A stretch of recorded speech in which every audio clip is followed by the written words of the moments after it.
Welcome to my kusina. Mag-iisim tayo ngayon ng fish belly. Yung ginawa ay binili ni Amo to sa palengke. So, huhugasan natin to. May mga kaliskis kasi dito sa may gitna kasi belly nga siya. At tulad nito oh. Ayan oh. Yung mga iba, tinanggalan ko na siya. Yan pala yung tinanggal ko. Ayan. Ito oh. Ayan. Tanggalin natin yung mga kaliskis. Kasi marami yan. So, hugasan natin. Kaya, i-steam natin to. So, steam fish po yung lulutuin natin. Yan. Tanggalin natin bago natin siya hugasan. Tapos, kaya naging belly siya kasi eto siya, oh. Yung mga bituka. Tanggalin natin yan. Tapos, siguraduhin natin na walang natitirang apdo. Kasi pag in-steam natin, tapos may apdo, mapait.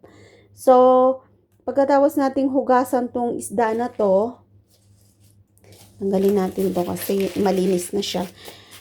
Magpipit-pit tayo ng bawang. Maraming bawang po yung ilalagay natin. Tapos yung bawang, igigisa natin.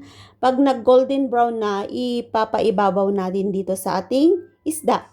So, maglalagay din tayo ng paminta at saka asin pang marinade natin. Kailangan natin ng mantika pang gisa sa bawang. So, start na natin. So, hugasan natin yung isda.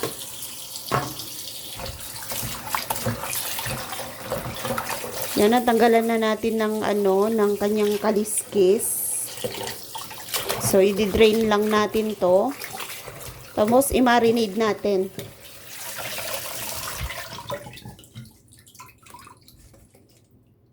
So, dahil ito yung dinner namin, yan, i-arrange natin dito sa plate yung hinugasan nating isda. Marinade pa natin. So, maglalagay tayo ng asin. Yan. Marinade natin siya para masarap. Para may lasa.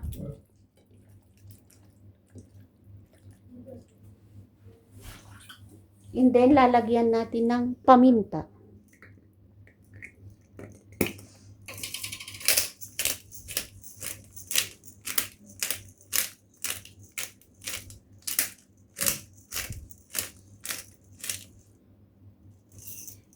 And, haluin natin to. Yan, sarap nito. Ang bango.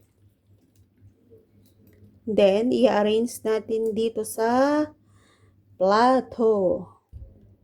Pang ilalim yung yung balat. Ilalim natin.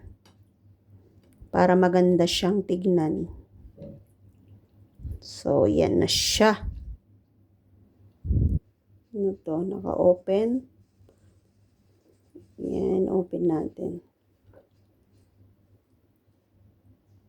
Belly siya sa tummy.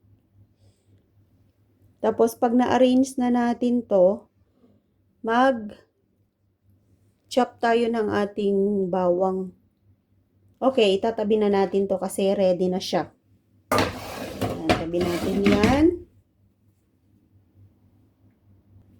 Tapos, mag-chop tayo ng maraming bawang. Yan, mga isa siguro piraso or dalawa. So, ito na yung bawang natin.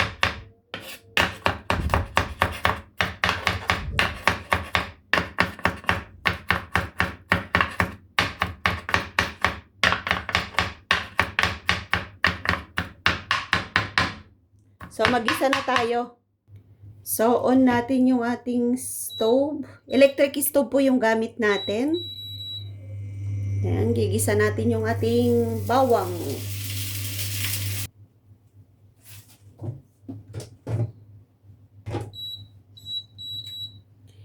Pag mainit na yung kawali, maglalagay tayo ng mantika. Maraming mantika.